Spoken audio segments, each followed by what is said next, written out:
Hi, everyone. It is Bible story time. Hey. I love Bible story time. Love to learn. Well, anyway, I am getting ready to start on the book of Exodus. But before we get into our Bible story, our first Bible story in the book of Exodus, I would like to go over, give out some background information regarding Exodus. So just a little bit. But anyway, in the book of Exodus, you'll see here where God steps into humanity, history, and rescues Israelites from slavery. Then he's going to organize them into a nation, complete with laws to govern his people. So we don't really know the writer of the book, but we do have a hint as to who it is. And so I'll share with you here. If you look in Exodus chapter 34, verse 27, God told Moses to write down all these instructions, for they represent the terms of the covenant I am making with you and with Israel. So that gives insight to letting us believe that Moses is the writer of Exodus.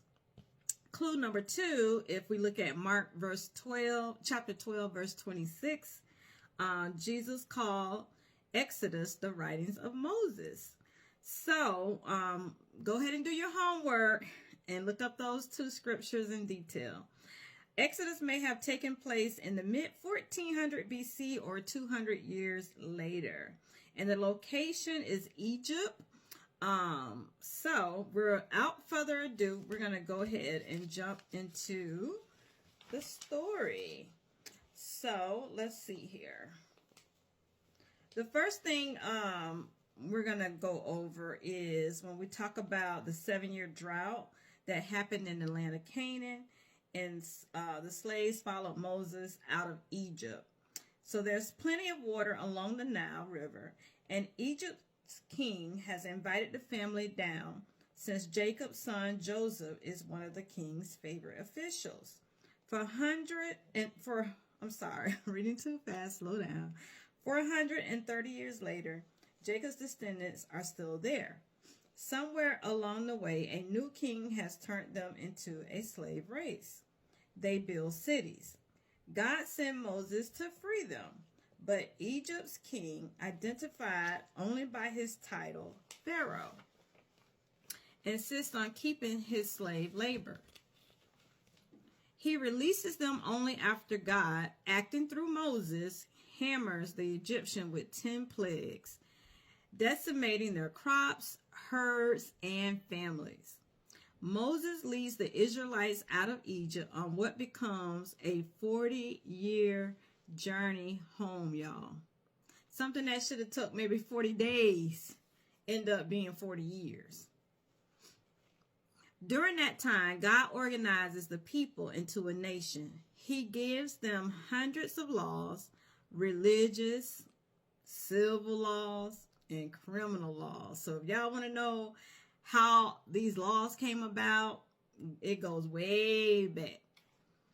These laws set up a system for worship and for running the country with God as king.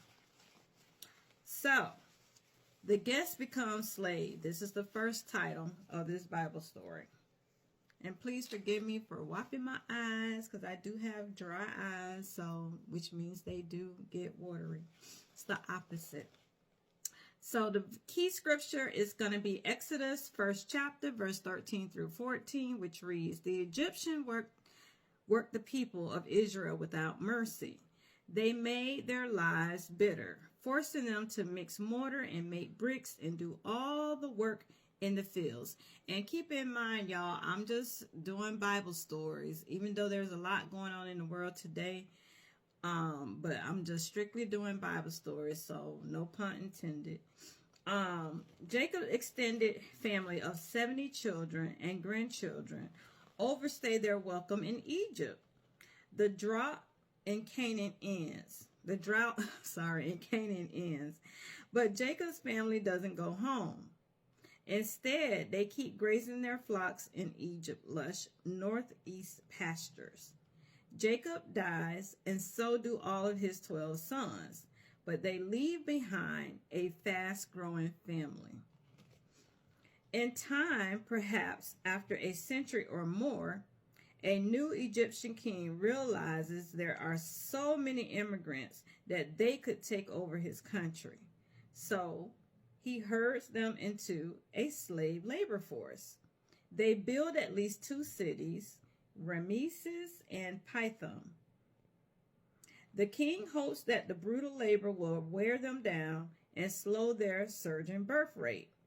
The original language described the Israelites with a dramatic word that translates as a swarm. Plan A for population control failed. Hard work does nothing to stop the baby boom. So the king moved to plan B, self-inflicted genocide. He ordered Israelites midwives to kill all newborn Israelite boys, but they can't bring themselves to do it. The king announced Plan C. It's the final solution for an Israelite's problem. When the Egyptians see an Israelite baby boy, they are to express their patriotism by throwing him into the Nile River. Since Egyptian city rests along the bank of the Nile, this is a convenient way to kill a baby. One toss and the life is gone. No cleanup or burial needed. So if we look at Exodus, the 2nd chapter, verse 2 through 3, it said, the woman became pregnant and gave birth to a son. When she could no longer hide him, she got a basket made of papyrus reeds and waterproofed it with tar and pitch. She put the baby in the basket and laid it among the reeds along the bank of the Nile River. And we know that baby that was placed in that basket is Moses. So I think we're going to stop right there. So this video won't be too long. And we'll pick back up with what happens after she placed the baby in the basket and float Moses down the river. And who's going to raise him. So I hope you enjoyed that little snippet of the beginning, the introduction of Exodus.